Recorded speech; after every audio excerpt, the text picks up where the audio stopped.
Le prophète Ilyas, alayhi salam, était un prophète d'Allah envoyé au peuple d'Israël. Après le prophète Sulayman Salomon, il faisait partie des descendants du prophète Aaron, frère de Musa, Moïse.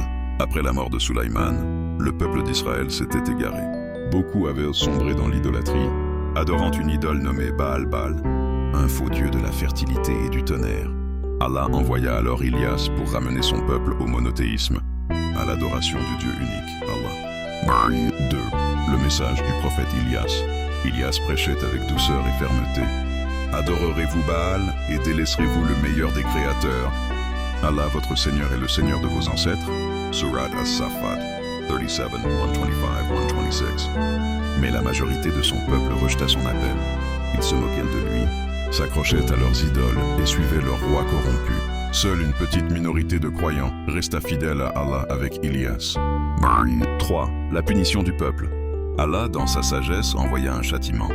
Une grande sécheresse s'abattit sur la terre. Les champs devinrent stériles, les rivières s'asséchèrent et la famine toucha le pays. Malgré ces signes, le peuple refusa de se repentir. Alors, Allah retira sa bénédiction d'eux et Ilyas dut vivre caché, protégé par les croyants. 4. Le successeur d'Ilyas, Alyasa, Élisée.